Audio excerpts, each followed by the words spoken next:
Shalom, selamat pagi Bapak Ibu Saudara sekalian. Pagi yang indah ini saya percaya kita sehat, kuat, dan diberkati Tuhan. Dan sebelum kita mendengarkan sebagian dari firman Tuhan, kita mari memuliakan nama Tuhan, memuji nama Tuhan, menyembah Tuhan, dan kita berdoa. Bapa,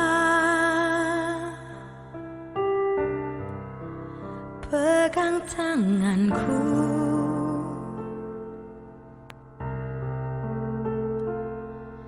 aku rindu saat teduh bersamamu, dekap aku dalam hangat naunganmu, bawa hidupku padamu, masuk dalam altarmu yang kudus. Bapa,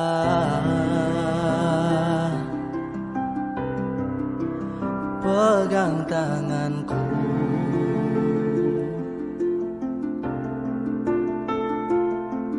aku rindu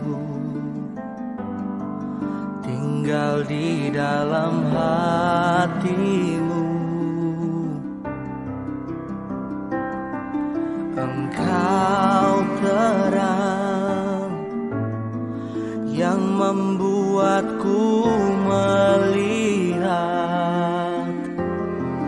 melihat jauh ke dalam kebenaran-Mu, Bapa. Lebih dari nafasku, Bapa, ku perlukan kasih-Mu, Bapa. Berjalan di samping-Mu, Bapa, seumur hidupku. Lebih dari napasku, Bapa, ku perlukan kasih-Mu, Bapa.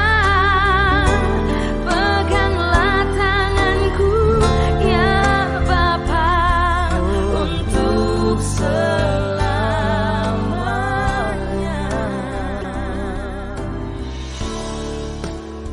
Terima kasih Tuhan buat berkat-Mu pada pagi hari ini Tuhan. Sebentar kami akan mendengarkan sebagian daripada firman-Mu Tuhan. Kami mau mempersiapkan hati kami yang terbaik untuk ditaburi oleh kebenaran firman-Mu. Terima kasih Tuhan, kami ucap syukur hanya di dalam nama Tuhan suka berdoa. Haleluya, amin. Shalom, selamat pagi Bapak Ibu Saudara sekalian. Mari kita sama-sama belajar akan kebenaran firman Tuhan yang saya ambil dalam kitab Yohanes pasalnya yang keempat, ayat yang ke-22 hingga ayat yang ke-24. Yohanes pasalnya yang keempat, ayat yang ke-22 hingga 24. Demikian firman Tuhan. Kamu menyembah apa yang tidak kamu kenal, kami menyembah apa yang kami kenal. Sebab keselamatan datang dari bangsa Yahudi. Tetapi saatnya akan datang dan sudah tiba sekarang bahwa penyembah-penyembah benar akan menyembah Bapa dalam roh dan kebenaran. Sebab Bapa menghendaki penyembah-penyembah demikian. Allah itu roh dan barang siapa menyembah Dia harus menyembahnya dalam roh dan kebenaran. Pada pagi hari ini saya memberikan tema yaitu adalah dating with God. Apa sih artinya dating with God? Dating artinya adalah berkencan dalam bahasa Indonesia. Suatu hubungan kita dengan Tuhan. Bagaimana pribadi kita dengan Tuhan itu adalah baik adanya. Berkencan itu dalam Kamus Bahasa Indonesia itu artinya adalah membuat janji untuk melakukan sebuah pertemuan. Kalau kita melakukan janji sama Tuhan, melakukan sebuah pertemuan dengan Tuhan, kita tidak perlu harus membuat janji yang terlalu lama. Tetapi bagaimana kalau kita mau melakukan komunikasi dengan Tuhan? Mari kita sama-sama datang kepada Tuhan untuk apa? Untuk langsung menyembah kepada Dia. Tuhan Maha mendengar setiap doa dan seruan kita. Tetapi terkadang kita menganggap bahwa apa yang kita lakukan itu adalah sesuatu hal yang salah. Nah, oleh sebab itu, pada masa saat ini orang sangat sulit untuk diajak datang atau bertemu dengan Tuhan ataupun beribadah kepada Tuhan. Karena apa? Karena hari-hari ini orang berkata bahwa aku lebih mementingkan karirku, aku lebih mementingkan usahaku, aku lebih mementingkan apa yang aku ingin lakukan. Tetapi kita lupa bahwa sumber dari segala-galanya adalah Tuhan itu sendiri. Kalau kita tidak datang kepada Tuhan, kalau kita tidak menyembah kepada Tuhan, bagaimana sumber berkat itu akan datang? Bagaimana sesuatu hal yang kita inginkan itu akan tercapai? Oleh sebab itu, Bapak Ibu Saudara sekalian, mari kita sama-sama membangun suatu hubungan yang baik dengan Tuhan. Berkencan itu bisa dikatakan adalah hubungan yang baik dengan Tuhan. Bagaimana kita datang kepada Tuhan, melakukan penyerahan diri. Tuhan, ini loh aku. Sesuatu hal yang seharusnya kita lakukan. Tetapi terkadang saya katakan kembali bahwa kita lupa dengan sumbernya itu sendiri. Oleh sebab itu mari kita sama-sama mengingat. Hari-hari ini adalah hari-hari di mana kita makin lama makin terjepit. Hari-hari di mana kita mengalami hal-hal yang sulit. Tetapi kalau kita tidak mau datang kepada Tuhan, bagaimana kehidupan kita itu akan dibuat baik oleh Tuhan. Nah, oleh sebab itu Bapak Ibu sekalian, orang masa kini lebih mementingkan apa yang menurut mereka baik dibandingkan datang kepada Tuhan. Persepsi kita datang kepada Tuhan itu adalah sesuatu hal yang kita beranggapan bahwa ada hari esok. Kita tidak tahu apa yang akan terjadi hari esok. Kita tidak ada yang tahu bahwa apa yang akan terjadi kehidupan kita semenit kemudian, atau 2 menit kemudian, atau 1 jam kemudian, atau berikut-berikutnya. Kita tidak ada yang tahu. Tetapi bagaimana kalau pada waktu kita berkeinginan, pada waktu kita kosong, semisal kita tidak memiliki pekerjaan ataupun kita tidak memiliki aktivitas yang lain, mari kita sama-sama datang menyembah Tuhan. Karena ayat ini jelas bahwa dikatakan bahwa Tuhan menginginkan penyembah-penyembah yang benar. Kalau kita tidak datang kepada Tuhan, bagaimana kita sebagai orang-orang percaya bisa menjadi penyembah-penyembah yang benar? Kalau kita tidak tahu apa yang Tuhan inginkan dalam kehidupan kita, bagaimana kita bisa menjadi penyembah-penyembah yang Tuhan inginkan dalam kehidupan kita?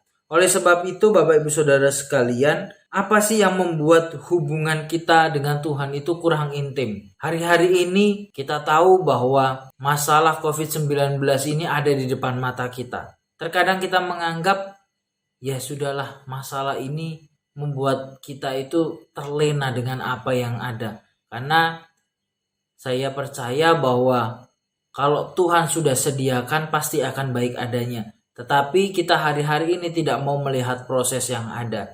Oleh sebab itu, apa yang membuat hubungan kita kurang intim? Yang pertama adalah dalam ayat yang ke-22 tadi dikatakan bahwa kamu menyembah apa yang tidak kamu kenal. Kami menyembah apa yang kami kenal. Yang pertama adalah karena kita menyembah Allah yang lain. Kita tahu bahwa Allah kita itu adalah Allah yang cemburu, Bapak Ibu Saudara sekalian. Kita tahu bahwa Allah kita tuh Allah yang tidak suka diduakan.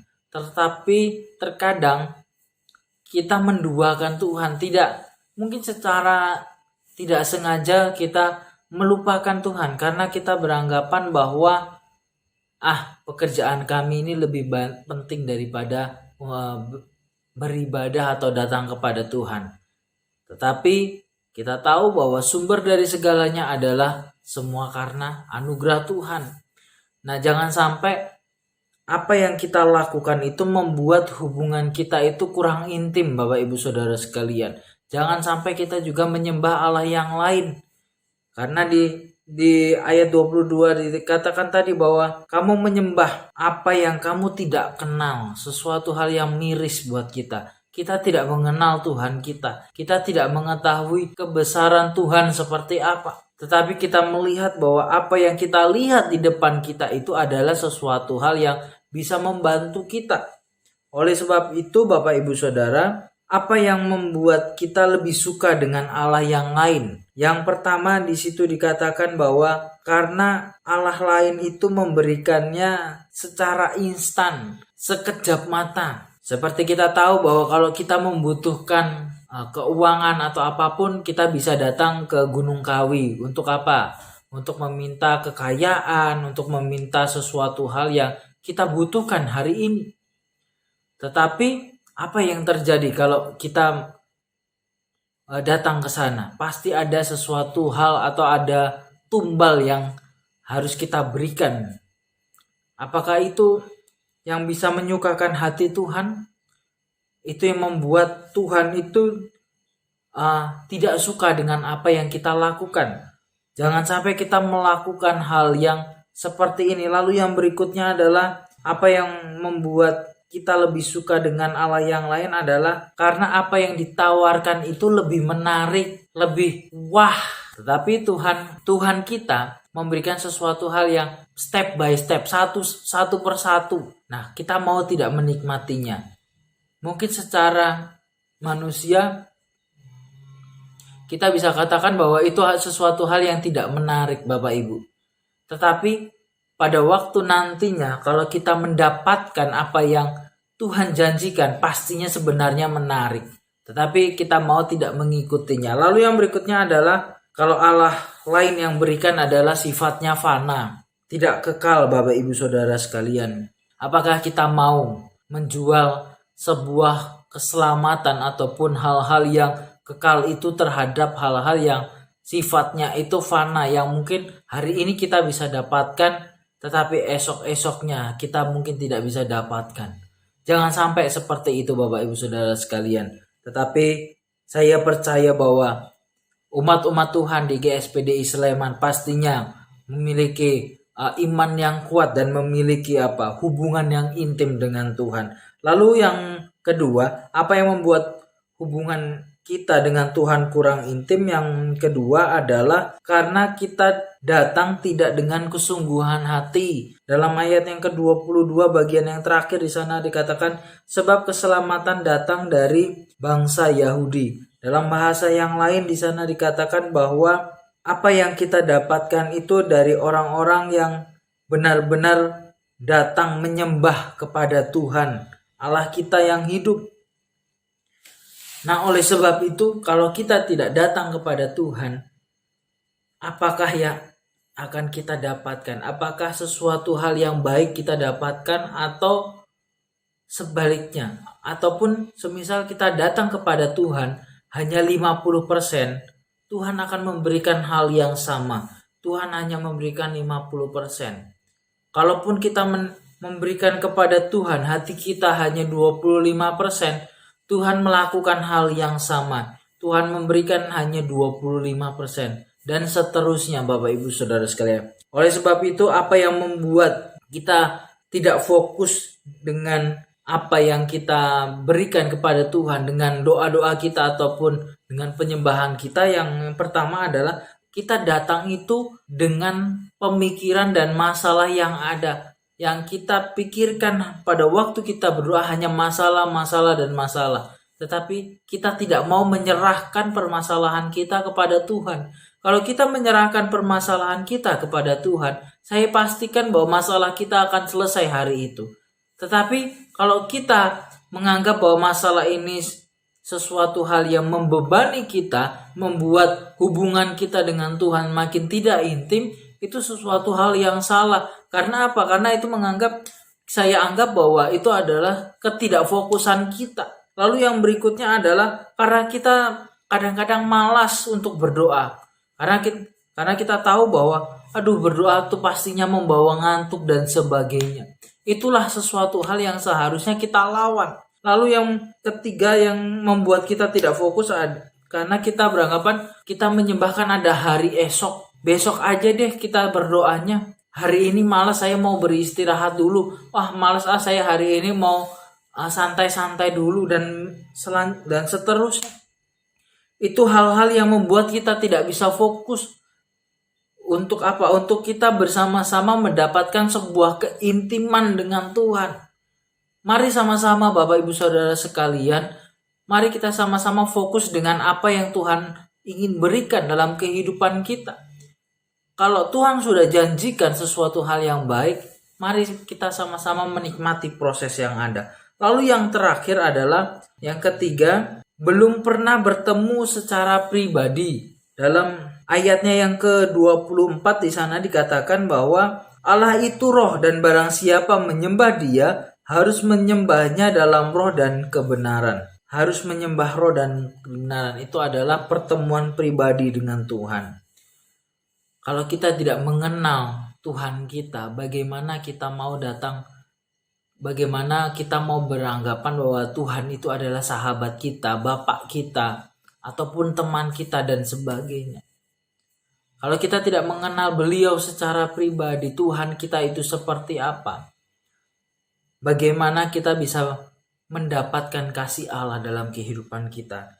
Dan kalau kita tidak bisa berhubungan intim, kita tidak bisa mengenal Dia secara pribadi, pastinya kehidupan kita hanya biasa-biasa saja Bapak Ibu Saudara sekalian. Bagaimana caranya agar kita dapat bertemu secara pribadi dengan Tuhan? Yang pastinya kita mau menjadi penyembah-penyembah yang benar. Itu sudah pasti Bapak Ibu. Saya percaya bahwa umat-umat Tuhan di GSPDI Sleman melakukan hal yang sama. Lalu yang berikutnya adalah sering berkomunikasi, entah pada waktu kita sedang memasak, entah pada waktu kita sedang mungkin mengendarai kendaraan dan sebagainya. Mari hubungan ataupun komunikasi kita dengan Tuhan itu jangan sampai terputus. Tetapi bagaimana kita terus berkomunikasi dengan Tuhan, dan itu adalah sesuatu hal yang luar biasa. Lalu yang terakhir adalah memiliki kerinduan yang luar biasa, yang meluap-luap. Untuk apa? Untuk bisa menikmati setiap anugerah yang Tuhan berikan kepada setiap kehidupan kita. Oleh sebab itu Bapak Ibu Saudara sekalian, 3 hal yang saya bagikan pada pagi hari ini. Apa yang membuat hubungan kita kurang intim dengan Tuhan? Karena kita menyembah Allah yang lain, yang pertama. Lalu yang kedua adalah karena kita datang dengan tidak kesungguhan hati. Lalu yang terakhir karena kita belum pernah bertemu secara pribadi dengan Tuhan. Oleh sebab itu, mari kita sama-sama beribadah kepada Tuhan dan memiliki hubungan yang baik dengan Tuhan. Saya percaya kita pasti akan menjadi umat-umat yang berkemenangan, dan Tuhan akan menyertai dalam setiap kehidupan kita. Dan firman tidak saya panjangkan, Tuhan Yesus memberkati kita semua. Amin. Ku sadar tak semua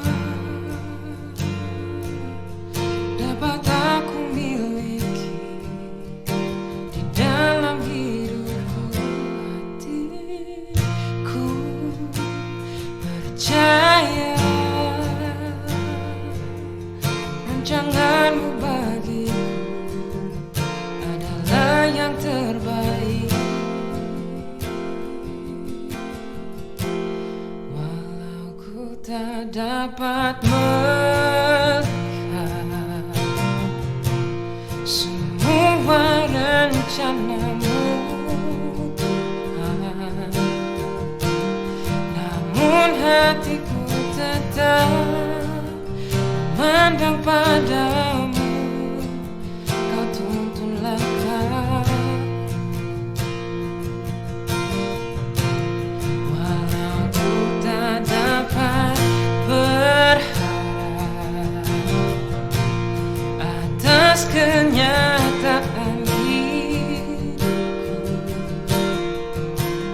namun hatiku tetap memandang padamu. Kau ada untukku.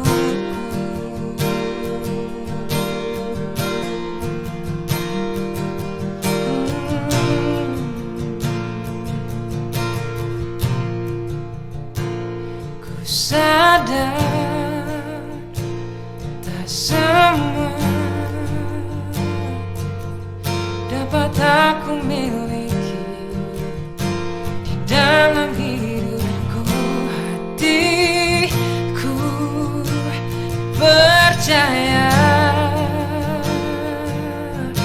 rancanganmu bagiku adalah yang terbaik. Walau ku tak dapat melihat semua rencanamu Tuhan, namun hatiku tetap mandang padamu. Kau tuntun langkahku, walau ku tak dapat berharap atas kenyataan hidupku, namun hatiku tetap memandang padamu. Kau ada untukku, walau ku tak dapat melihat semua rencanamu Tuhan, namun hatiku tetap memandang padamu. Kau tuntun langkahku, walau ku tak dapat berharap atas kenyataan hidupku, namun hatiku tetap memandang padamu. Kau ada untukku, oh, namun hatiku tetap memandang padamu. Kau ada untukku, Yesus. Bapa Surgawi, kami bersyukur kepada Engkau. Di tengah masa yang begitu rumit, begitu sulit, pada saat-saat di mana kami hidup, khususnya pada hari-hari ini. Namun Engkau punya kuasa yang tidak terbatas. Biarlah melalui kebenaran firman-Mu yang mengajarkan kami untuk hidup berserah kepada Engkau, dibentuk oleh Tuhan, bahkan sanggup melakukan sesuatu untuk orang lain di mana hidup kami menjadi berkat. Dan itulah tujuan-Mu ya Tuhan. Terima kasih Bapa, Engkau berkati seluruh jemaat-Mu di masa-masa pandemi yang semakin merajalela pada saat ini. Tapi Tuhan, Engkau memelihara hidup kami, menjauhkan kami dari segala mara bahaya, dari segala virus-virus ini. Dan kami mau hidup taat kepada Engkau ya Tuhan. Yang lemah Tuhan kuatkan, yang sedang dalam keadaan sakit Tuhan pulihkan dalam nama Yesus. Yang dalam masalah persoalan apapun juga, Tuhan kiranya memberikan jalan keluar.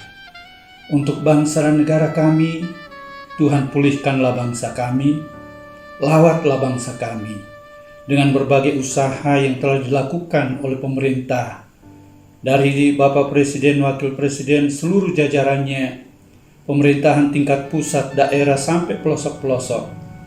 Tuhan kiranya yang memberkati usaha-usaha ini untuk kepentingan kami seluruh rakyat Indonesia, sehingga kami boleh mengalami ketentraman, kedamaian yang sesungguhnya. Terima kasih Bapa, ampuni salah dan dosa kami di dalam nama Tuhan Yesus Kristus. Dan saat ini berdoa bagi semua yang telah memberikan waktu mereka, memberikan tenaga pemikiran mereka di dalam mengadakan semua sehingga dapat terlaksana ibadah online ini. Berkatilah mereka semua Tuhan. Terima kasih Bapa, dan mari Bapa, turunkanlah kiranya berkat-Mu atas kami sekalian. Kami menerima berkat yang melimpah dari Allah Bapa, cinta dan kasih sayang dari Putra-Nya yang tunggal, Yesus Kristus, dan oleh kuat kuasa di dalam kekuatan kuasa Roh-Nya yang kudus, yang senantiasa melindungi, menyertai dan memberkati kita sekalian saat ini dan sampai selama-lamanya. Terimalah berkat Tuhan, yaitu dalam berkat nama Tuhan Yesus Kristus. Haleluya. Amin.